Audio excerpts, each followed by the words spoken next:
Bonjour, bienvenue pour cette visite guidée. Je suis Fabienne Pluchart, je suis la directrice du musée Hébert. Je suis très heureuse de vous accueillir ici dans ce musée du département de l'Isère qui fait partie du réseau des 11 musées départementaux. C'est la maison d'un peintre, la maison d'Ernest Hébert, un peintre du 19e siècle, cette maison de campagne dans ce joli parc. Et nous présentons à l'occasion de la saison culturelle des habits et nous, deux expositions qui interrogent l'histoire de la mode, qui interrogent l'histoire du textile. Donc on va s'émerveiller sur des tenues anciennes, mais aussi questionner la fast fashion d'aujourd'hui.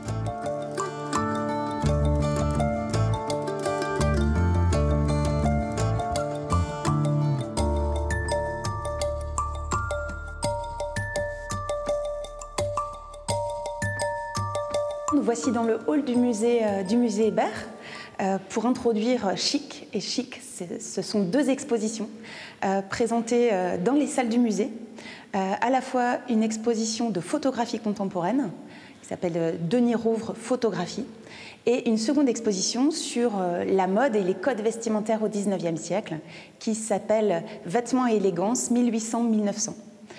Et c'est important pour nous de parler de l'habillement, de se vêtir, à la fois au 19e siècle, puisque nous sommes dans la maison d'un artiste du 19e siècle, mais aussi pour aller jusqu'à aujourd'hui, au questionnement sur la mode contemporaine, avec le travail photographique de Denis Rouvre. Le vêtement, finalement, il est utilitaire à l'origine. Peu à peu, il devient attrayant, il devient séduisant. Et la mode prend une place de plus en plus importante. On veut répondre au goût du jour, à une époque, à un style. Et il révèle aussi qui on est. Il dévoile qui on est, il dévoile notre milieu social aussi, notamment au 19e siècle. Et il peut être aussi subversif et il peut questionner la société. Il peut interroger, comme on le verra avec les photographies de Denis Rouvre.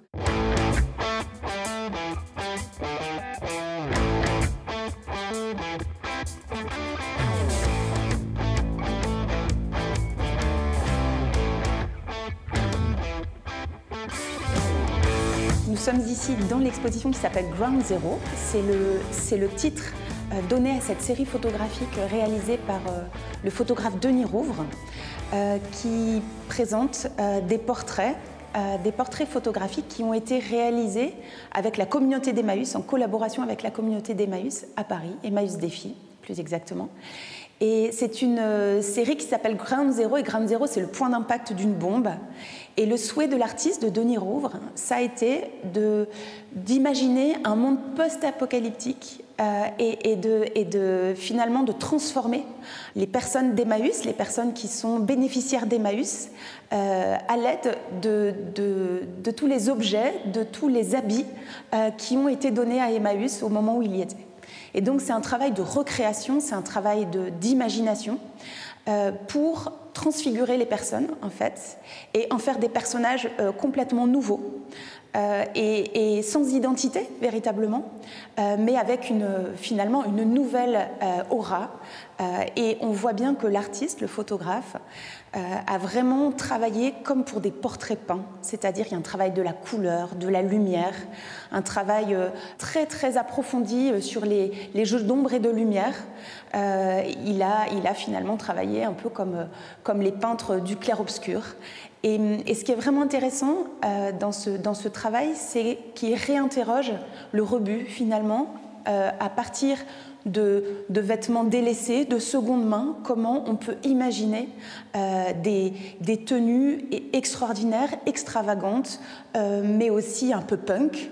C'est un travail finalement sur la réinvention que je trouve très puissant. Et puis le clin d'œil quand même de présenter cette exposition ici et ces portraits, c'est qu'Ernest Hébert est un portraitiste du 19e siècle. Il a peint la bourgeoisie, l'aristocratie internationale, il a fait des portraits de personnalités. Et dans le même esprit, Denis Rouvre a fait des portraits dont on reconnaît ces codes, les codes du 19e siècle finalement. Mais là, ce sont des personnes plutôt en marge de la société, en difficulté, en précarité, et dont il fait finalement des personnes exceptionnelles.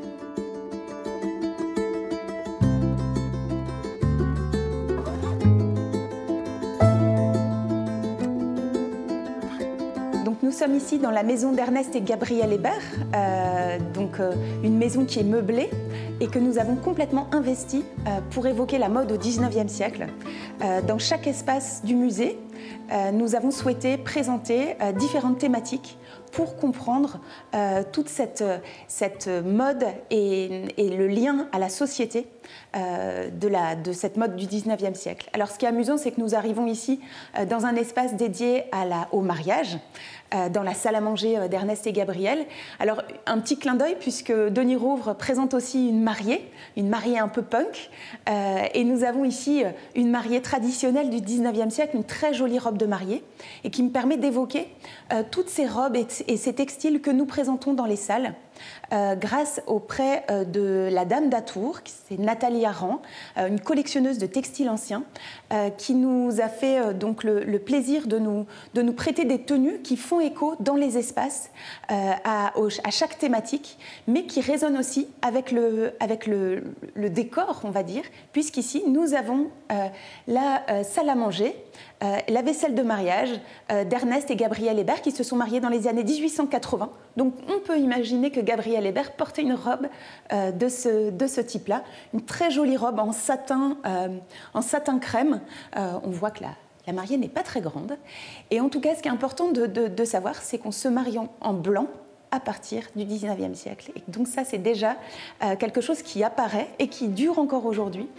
C'est le mariage en blanc qui était l'hygiène au XVIIIe siècle et qui devient finalement symbole de pureté, de virginité au XIXe siècle.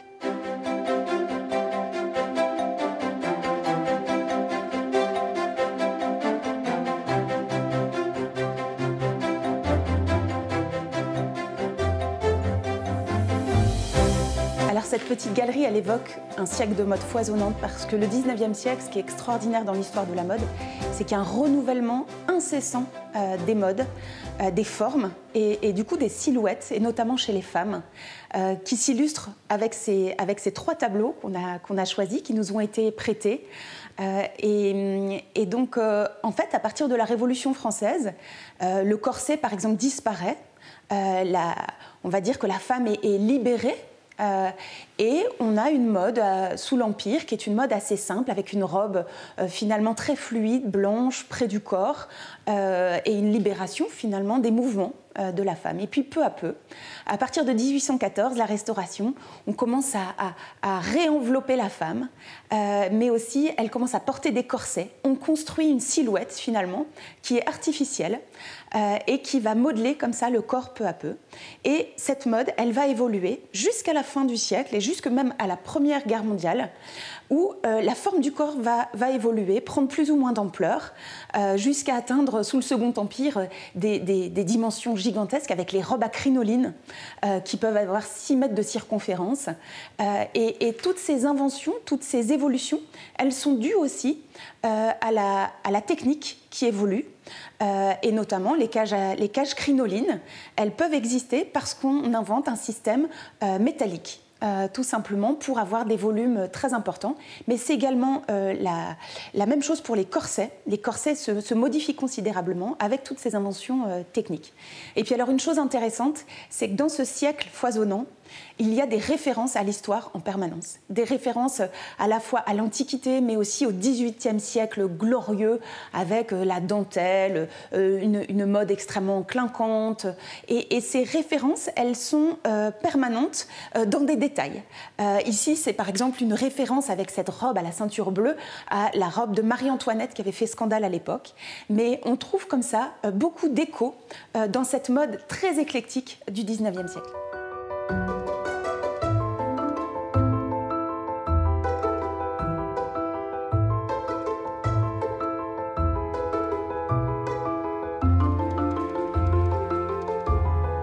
Alors nous avons voulu évoquer dans cette salle finalement l'art de paraître en société parce que Ernest Hébert vient d'une famille bourgeoise et il a peint la bourgeoisie, il a peint l'aristocratie et nous semblait intéressant d'évoquer ici cette bonne société notamment du Second Empire et de la Troisième République qui vit une époque de croissance économique et qui se finalement révèle à la fois dans les portraits peints mais aussi dans les vêtements qui sont portés. Et ce qu'on voulait évoquer ici, c'est l'opulence, la richesse de cette cette société qui rivalise en fait d'élégance, puisqu'il faut noter un fait important du XIXe siècle, c'est que l'homme, qui au XVIIIe siècle était extrêmement extravagant dans ses tenues, avec une richesse dans les couleurs, dans les matières, etc., peu à peu, sous l'influence de la mode anglaise, va être de plus en plus discret et s'habiller de manière plus en plus sombre. Et il va finalement devenir beaucoup plus élégant, mais extrêmement discret, et celle qui va finalement révéler on va dire la place sociale du couple, c'est la femme. Et donc la femme porte l'identité, la richesse du couple, et elle joue un rôle extrêmement important. Elle a un rôle social, et notamment quand elle sort. Et ces 3 robes que nous voyons dans cette salle évoquent justement ces tenues. On se change jusqu'à 5-6 fois par jour dans la seconde moitié du siècle pour des questions de convenance, tout simplement, pour répondre à une étiquette. Et donc, on a besoin de beaucoup de tenues qui sont adaptées aux différents événements, aux sorties, aux spectacles, à la promenade, tout simplement. Et les femmes, donc, doivent avoir une garde-robe extrêmement fournie, qui est aussi parfois évolutive. On invente des systèmes où on a une seule jupe et 2 corsages, par exemple, un plus décolleté pour le soir. Il y a aussi des petits éléments assez amusants. On voit qu'il y a des innovations techniques, qu'on peut relever les robes par des petites tirettes qui se trouvent dessous. Et donc voilà, toutes ces robes-là, elles évoquent le rôle de la femme, le rôle majeur de la femme pour en fait, la position sociale du couple dans la seconde moitié du XIXe siècle.